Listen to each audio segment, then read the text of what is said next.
Então vamos lá, galera. Vamos corrigir aqui os exercícios do capítulo 3, tá? Vejam, por favor, pelo menos dá um sinalzinho para mim se vocês estão conseguindo visualizar a minha tela, por gentileza. Tá, questão 1. Dá um sinalzinho para mim alguém, se vocês estão conseguindo visualizar. Então, beleza, olha só. Questão número 1. Deixa eu só ver um detalhezinho aqui. Tem mais um participante querendo entrar. Show. Já te autorizei aqui. Vamos lá, então. É de grande relevância aqui o fato de que uma grande proporção do trânsito de internet no mundo passa pelos Estados Unidos. Então, nós já temos um destaque aqui interessante. Ó. Deixa eu só trocar de cor aqui, acho que vai ficar até mais fácil vocês visualizarem aí. Ó, passa pelos Estados Unidos. Então, assim, o domínio hoje dos dados, da informação, é um domínio imperativo, que inclusive está diretamente relacionado à divisão internacional do trabalho, né, o domínio tecnológico financeiro. E algumas potências se destacam, principalmente em relação aos Estados Unidos. O mapa, né, deixa bastante claro isso. Reparem, né, como os fluxos de internet têm como centro, como conexão os Estados Unidos, certo? Isso significa que a Agência de Segurança dos Estados Unidos poderia acessar uma quantidade alarmante de ligações telefônicas simplesmente escolhendo as instalações certas. Para isso, eu vou dar uma dica para vocês de filme. Vou até colocar lá na plataforma de vocês. Snowden, Herói ou Traidor. Muito bacana o filme que mostra justamente sobre, né, os perigos da internet. Né? No último tópico da teoria de vocês, do vídeo sobre teoria, eu apresentei isso, né? Falei sobre entre as grandes críticas do processo de globalização, justamente a insegurança, né? Se hoje o mundo é movido através de dados, vocês imaginem a riqueza que passam todos os dias por esses cabos, né? Dados financeiros, dados, né, das grandes empresas e, ao mesmo tempo, dados pessoais, dados das pessoas. Nós somos vigiados o tempo todo, né? O que é ainda mais inacreditável, essas instalações não passam de alguns prédios conhecidos como hotéis de telecomunicações, que hospedam os principais centros de conexão da internet e telefonia de todo o planeta. Tá bom? Então isso aqui, gente, é mais um exemplo de desigualdade no planeta. Isso a gente vai... um dos tópicos, né, que a gente vai analisar, uma das temáticas e dos mapas que a gente vai analisar no próximo capítulo vai ser justamente o acesso à internet, a lógica, né, da tecnologia da informação, tá bom? Então, questão da FUVEST é um dos processos, né, das fundações de vestibular aí, dos vestibulares mais concorridos do Brasil. A respeito da configuração espacial e geopolítica, lembrando sempre quando a gente fala de geopolítica, a gente está citando geopolítica, a gente tem que pensar nas relações de poder. Tá? Relações de poder entre os estados, né, os estados e territórios, em relação àquela relação de poder econômico, político, né, militar. Retratada no texto e no mapa, tá bom? Essa é a razão do grande déficit econômico dos Estados Unidos atualmente. Primeiro, né, o domínio financeiro, o domínio tecnológico, isso só aumenta ainda mais o poder econômico dos Estados Unidos, inclusive a capacidade de influência. Então, não precisa nem ler o restante da afirmativa, a gente já sabe de cara que essa não pode ser, né, o item A não pode ser o gabarito. Essa situação explica o fato de que os Estados Unidos têm atualmente a maior dívida pública do planeta, já que os custos com tratamento de dados são os mais altos. Primeiro, a explicação é a mesma. Tá? O domínio tecnológico, ele cria grandes condições de ganhos financeiros. Isso caracteriza a DIT. Outra situação, por mais que os Estados Unidos tenham uma dívida pública gigantesca, não se relaciona com o que está sendo debatido na questão, eles também são os maiores credores do mundo. Né? Então, eles têm o maior PIB do planeta. Né? E ao mesmo tempo os capitais estadunidenses eles estão assim, são dos grandes investidores, né, do planeta. Fora isso, o poderio do dólar, né, que garante que assim que responde por mais de 80% das trocas internacionais, certo? Então aqui a gente está falando sobre o domínio tecnológico, né? Em um mundo cada vez mais dependente dos fluxos imateriais de informação, beleza, quando a gente fala de fluxos imateriais, a gente está se referindo à questão dos capitais financeiros, dos dados, né, relacionados à troca de informações através de internet, redes móveis, tá bom? A presença de objetos técnicos fixos torna-se irrelevante para a posição geopolítica dos Estados Unidos, pelo contrário, é extremamente relevante para a posição geopolítica, né? Por mais que nós tenhamos, né, assim, acabou a Guerra Fria, né? A União Soviética é desfeita. Nós temos a configuração de uma nova ordem mundial. Nesse primeiro momento, os Estados Unidos se apresentam como a grande potência hegemônica do período, mas progressivamente outros polos de poder geopolítico ganham o corpo e passam a disputar, passam a competir no cenário planetário, justificando a adoção do mundo multipolar, ou seja, da multipolaridade. Tá? Então, os Estados Unidos eles buscam manter essa certa liderança, mas não é uma liderança mais hegemônica. E o controle da informação, o controle dos dados é extremamente importante. Assim, o governo justifica isso através da segurança, né? Ou seja, o controle dos dados é justamente devido à necessidade de controle da segurança. Só que a gente sabe que os principais fatores é justamente um processo de dominação geopolítica, inclusive para favorecer suas grandes empresas, né? Aqui no Brasil, nós tivemos, alguns anos atrás, o estabelecimento do marco da internet. Ou seja, até então nós não tínhamos regras estabelecidas aqui no Brasil sobre, por exemplo, crimes virtuais, sobre, né, onde começa, onde termina, os limites do acesso à internet, o que pode, o que não pode. Então, o marco da internet foi interessantíssimo no Brasil, embora, né, uma costura precisa ser feita, complementação, adaptações, mas já é um primeiro passo, tá? O mapa representa, por meio do trânsito da internet, do fluxo de ligações telefônicas, uma globalização que integrou completamente tanto os norte-americanos quanto as populações africanas. Aí, primeiro, o mapa não mostra isso. O mapa deixa clara a desigualdade no mundo, tá? Segundo, eu quero que vocês lembrem daquela frase macete que eu dei para vocês. A globalização, ela poderia estar presente no mundo inteiro, mas nem todo mundo vai se beneficiar da globalização. Tá claro? Pelo contrário. A segunda frase agora. O avanço da globalização significou também o avanço das desigualdades entre países, regiões e pessoas, tá bom? A presença de fixos, como algumas instalações de armazenagem e conexão, como eles chamaram aqui de hotéis, hotéis de telecomunicações, tá bom? Que são relacionados a alguns prédios disfarçados aí, influencia na orientação dos fluxos e dá aos Estados Unidos uma posição de destaque no contexto geopolítico, ou seja, isso, né, aumenta ainda mais a capacidade de influência geopolítica de controle, tá? De controle geopolítico. Alguém quer perguntar alguma coisa? Fique à vontade aí, levantar a mãozinha para identificar algum tipo de dúvida, fique à vontade. Acho que foi Olivia? Pode perguntar, Olivia.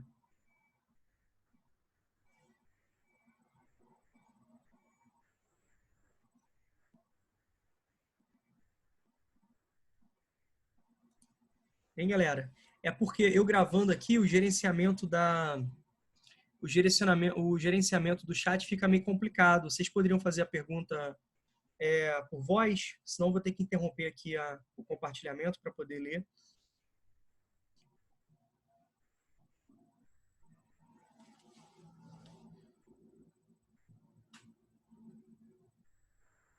Hein, galera? Vocês poderiam fazer perguntas? Só para ajudar na didática aqui? Falar?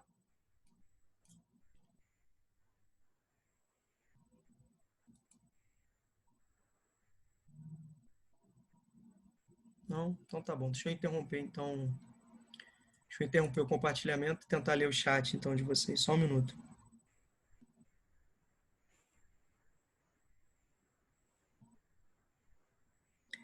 Vocês entenderam, galera? Senão eu vou ter que interromper a gravação aqui. Vocês poderiam perguntar em áudio para mim? Fazendo um favor. Obviamente, a gente está falando, inclusive, de um processo de progressivo avanço. Hein, galera? Vocês podem repetir, por favor? Entendemos, Rômulo. Obrigada. Show, mas assim, alguém levantou a mão. Vocês podem fazer uma pergunta? Que meu som estava baixo. Peço desculpa para vocês. Ela apertou sem querer. Ela disse que apertou sem querer. Ah, sim, tá show. Tá bom. Então não tem nenhuma dúvida nessa questão, não, né? Então vamos voltar aqui. Desculpe aí, tá? Vamos voltar aqui. Então vamos para a questão número 2, tá bom? Desde o início das sociedades modernas, então quando a gente fala de sociedades modernas, a gente pensa, dentro do olhar histórico, né, aquela transição da Idade Média para a Idade Moderna, momento da expansão marítima, né, o momento de grandes evoluções tecnológicas, momento da formação dos estados absolutistas modernos, né? Aquela lógica ali que vai dar origem ao chamado Antigo Regime.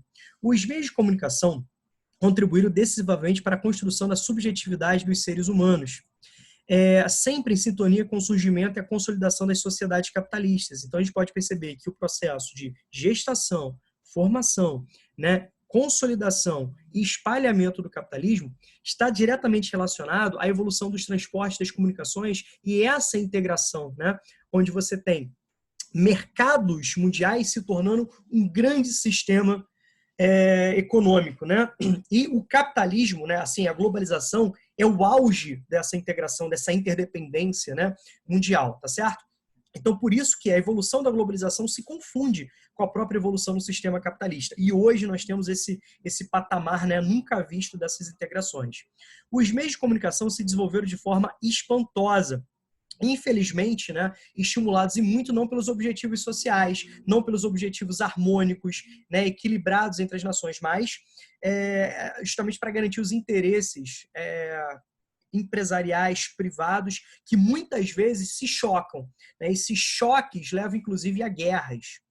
É impossível pensar o mundo contemporâneo sem levar em conta o papel dos sistemas organizados de produção, difusão e recepção da informação. Como eu falei para vocês, a partir dos anos 70, essa nova roupagem cria uma nova face do capitalismo, que é chamada de capitalismo informacional. Não se trata de uma etapa histórica, uma nova etapa histórica, porque o capitalismo não deixou de ser financeiro, o capitalismo não deixou de ser oligopolizante, monopolizante, pelo contrário, né?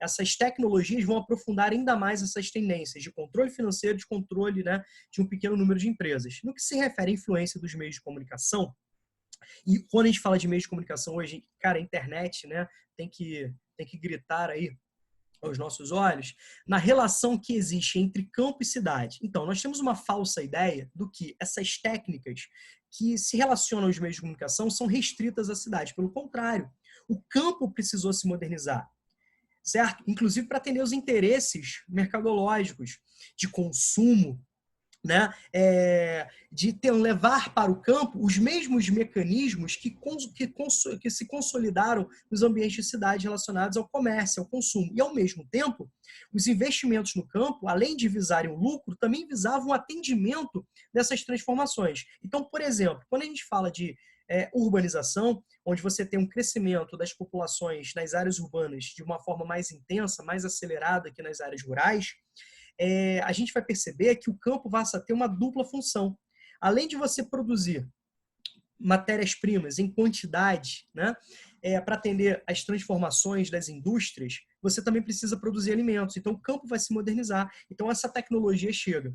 Fora isso, nós temos relações muito fortes hoje, como, por exemplo, né, o desenvolvimento de atividades não agrícolas no campo. Como assim, atividades não agrícolas no campo? O campo se modernizou, então ela vai gerar desemprego no campo, vai gerar exclusão, vai gerar falência do pequeno agricultor. Só que, ao mesmo tempo, a cidade vai ganhar em aspectos repulsivos também. Então, você tem um novo cenário no campo. Por exemplo, um cenário relacionado ao ecoturismo. Então, você tem redes de hotéis, pousadas, restaurantes, né, serviços variados relacionados à questão do ecoturismo, a presença de tradutores, um comércio local, tá? Incluindo, né, serviços de artesanato. Tudo bem? Então, são trabalhos no campo, mas não são trabalhos do setor primário, não são trabalhos do setor agrícolas, mas principalmente relacionados ao setor terciário.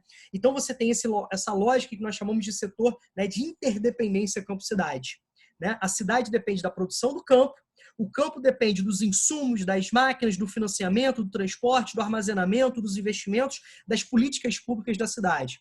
Óbvio que essa integração campo-cidade, ela não é harmoniosa, né? Ela não é equilibrada, né? Ela não é homogênea, certo?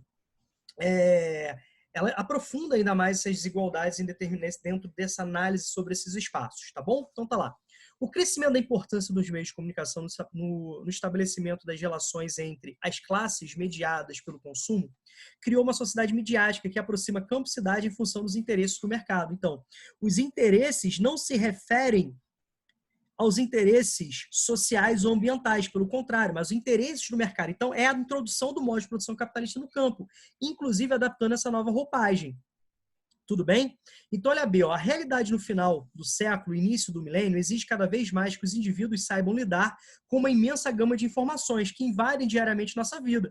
Cara, quando a gente acorda, vai olhar nosso celular, a gente pode perceber a quantidade de informações que chegou para a gente. seja pelo feed de notícias, seja por mensagens de redes sociais, as quais se restringe a população da cidade? Não, não se restringe a população da cidade, tá?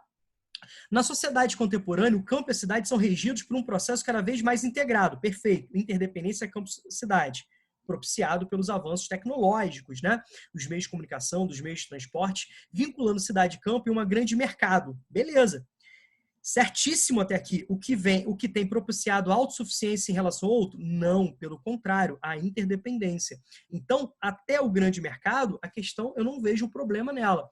Ela está, né, equivocada justamente no seu final. Na opção D, no item D, ó, os avanços científicos e tecnológicos intensificaram os fluxos de mobilidade humana. Beleza, né? Mudando-se a quantidade e a qualidade. O que tornou cada vez mais distante as relações sociais entre campo e cidade? Não, cada vez mais próximas. Tá beleza? Então, ó, na relação entre campo e cidade, a perspectiva de desenvolvimento local põe ênfase na valorização e homogeneização cultural das comunidades. Haja vista que a modernização dos meios de comunicação tem garantido a autossuficiência econômica de cada um? Não, gente, é a interdependência. Quando ele cita, por exemplo, a tendência de homogeneização cultural, a gente pode relacionar com, por exemplo, a lógica relacionada à sociedade de consumo. Aquela imposição de determinados valores. Obviamente que isso não é linear, há uma resistência, há uma tentativa de, tá bom? Determinados serviços que até então eram específicos da cidade passam também a ser ofertados no campo. Modernizações que até então eram muito mais próximas da cidade passam também a chegar no campo, obviamente não na mesma intensidade, mas não é algo autossuficiente. Então, a lógica de você matar essa questão é isso aqui, ó. A relação entre campo e cidade, que é uma relação de interdependência. Tá claro? Alguma dúvida nessa questão? Alguém quer perguntar alguma coisa? Não? Então vamos prosseguir aqui, ó. Questão número 3. Autoridades governamentais e de organismos financeiros internacionais, agentes financeiros, representantes de agronegócio, acadêmicos, jornalistas e militantes de movimentos sociais e de organizações não governamentais têm atribuído o aumento dos preços dos alimentos a diversas causas. Obviamente, cada agente social envolvido, né, tem a sua visão. Então, por exemplo, os grandes setores econômicos, aqueles, né, interessados na lógica, né, do neoliberalismo, vão dizer que, cara, vão utilizar inclusive os preceitos da teoria neomalthusiana. Não tem como produzir riqueza para todo mundo, muito menos alimento. Né? Só que a gente sabe que matematicamente isso não se sustenta. Né? Matematicamente isso não se sustenta. Nós temos hoje uma produção muito maior do que a necessidade. Então a gente produz muito mais, né, alimentos do que seria necessário para atender todo mundo dentro da chamada segurança alimentar. O que é segurança alimentar?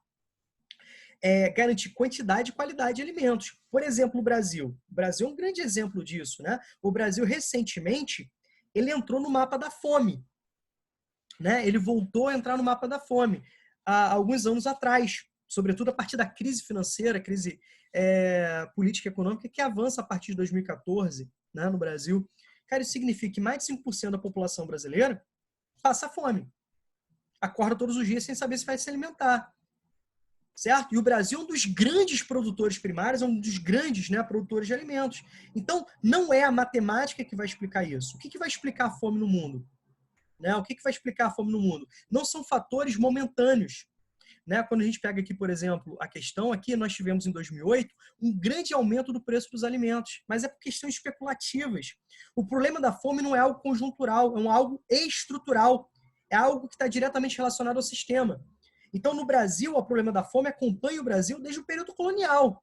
Então, são as desigualdades, a dificuldade de acesso, o custo do preço dos alimentos, a dificuldade financeira, né, o desperdício, né, uma produção voltada para atender o mercado externo, uma produção voltada para atender as commodities agrícolas, né, uma produção que não valoriza a produção de subsistência, a produção familiar, a produção de policulturas, mas sim para atender os grandes interesses mercadológicos. Então, o Brasil hoje é o segundo maior produtor de soja, é o maior exportador de soja, cara, mas a soja é principalmente para produzir ração animal. Vocês estão entendendo? Tá? Então, nós temos esse questionamento aqui da questão da Faculdade de Medicina de Petrópolis. Tá bom? Sobre o aumento do preço dos alimentos no mundo em 2007, 2008, uma das causas levantadas pelo autor do texto acima relaciona-se a acordos de livre comércio e políticas de desmantelamento da capacidade de alguns países produzirem seu próprio alimento. O nome disso, prazer, neoliberalismo. Então, quando você fala de política de livre comércio, você está dizendo o seguinte, cara, é uma produção voltada para atender o mercado externo, é uma produção voltada para atender as demandas do mercado, é uma produção voltada para monoculturas de exportação, certo? Então, você começa a aumentar a insegurança alimentar, sobretudo em áreas, né, de fragilidade econômica histórica. Então, o que explica, por exemplo, uma parte significativa da população africana trabalhar no campo, a PEA, né, ser elevadíssima no setor primário e, ao mesmo tempo, você ter fome? São justamente esses fatores estruturais ligados ao sistema econômico. No contexto apontado, essa seria uma causa de ordem econômica especialmente relacionada a questões estruturais. Olha só, beleza? Dentro da própria lógica do sistema capitalista que hoje é organizado através de um modelo neoliberal. Você consegue perceber esse indicativo aqui, ó, quando ele cita essas características no texto que antecede ao comando da questão. Tá certo? Beleza? Espero que tenha ficado claro para vocês, tá? Espero que tenha ficado claro para vocês. Nosso tempo aqui tá encerrando. Nosso tempo aqui tá encerrando, mas eu acho que dá para a gente corrigir mais uma questão. Vamos voltar lá para a gente corrigir mais uma questão. A questão de número 4, tá bom? A rede McDonald's foi fundada em 1940 por Dick e Maurice McDonald, mas comprada e vastamente expandida por Ray Kroc a partir dos anos 1950. Kroc, um imigrante tcheco, foi aparentemente o primeiro empresário que aplicou os princípios da produção em massa ao setor de serviços. Então, aquela lógica do Fordismo de produção em massa, de padronização, de linha de montagem, foi aplicada, né, ao setor de serviços, ou seja, sai da lógica do setor secundário, do setor industrial, e é aplicada ao setor de serviços. Então, nós temos um processo de padronização.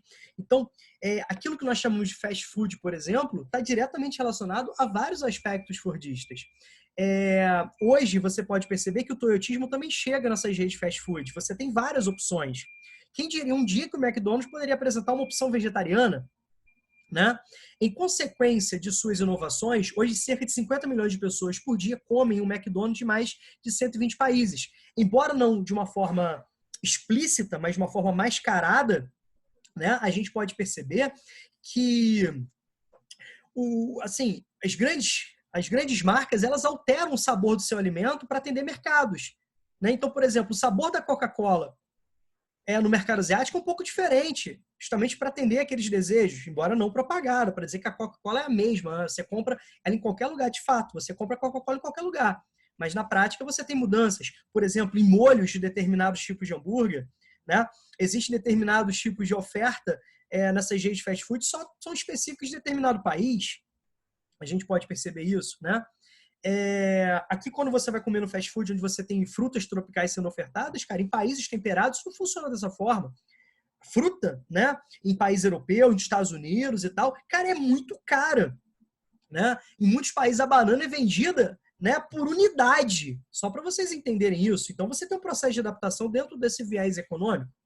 A rede McDonald's tornou-se um dos grandes símbolos de algumas das principais mudanças ocorridas em diversos países nos últimos 50 anos, confundindo com a própria lógica de integração econômica, internacionalização econômica, o avanço da globalização. Uma mudança que pode ser representada pela expansão nessa rede, então nós temos aqui uma mudança e sua respectiva causa histórica estão representadas, né, em qual item? Então, para ficar mais fácil, aquela dicasinha que eu dou para vocês, dividam aqui, tá? Mundialização da cultura? Sim, eu quero que vocês lembrem disso aqui, a mundialização do COC, lembra? Do mundo capitalista, ocidental e cristão. Não de uma forma linear, mas uma tentativa de padronização.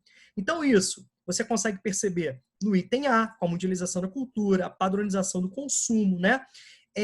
Quando você fala de americanização dos costumes, eu não gosto muito disso, porque está falando, de fato, né, os Estados Unidos, com seu American Way of Life, com grande influência, mas você não pode restringir a cultura ocidental apenas aos Estados Unidos. Mas vamos supor que você esteja com dúvida, né, nesse processo de americanização, porque a questão está tentando te sacanear, né? Através da grande influência que os Estados Unidos têm.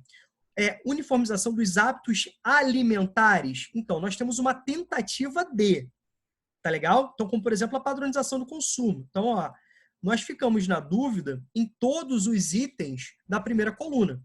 Agora vamos para a segunda coluna. Extinção da dualidade local-global? Não. Nós temos a dualidade global-local, embora o global avançando sobre o local e o local tentando resistir. As características culturais, os aspectos sociais tentando resistir a essa imposição do mundo ocidental capitalista e cristão, a essa globalização perversa, utilizando as palavras do professor Milton Santos. Expansão das empresas transnacionais, show, né? Aqui representadas pelo grupo McDonald's, que levam essa lógica de concentração empresarial, né? Oligopolização, certo? Aqui nós temos o item C, internacionalização tecnológica do setor industrial. Então, a questão está falando do setor de serviços, né? A aplicação de determinadas técnicas do setor secundário, do setor industrial, ao setor de comércio e serviço, ao setor terciário, tá bom? Então, a gente já elimina C, mesmo com a dúvida na primeira parte. Integração mundial dos mercados nacionais, talvez os alunos poderiam ter ficado em dúvidas aqui, ó. Mas segundo a questão, a perspectiva, causa histórica, né, e a mudança é justamente de integração, criando um grande sistema mundo. Então, criando um grande sistema de integração entre mercados mundiais.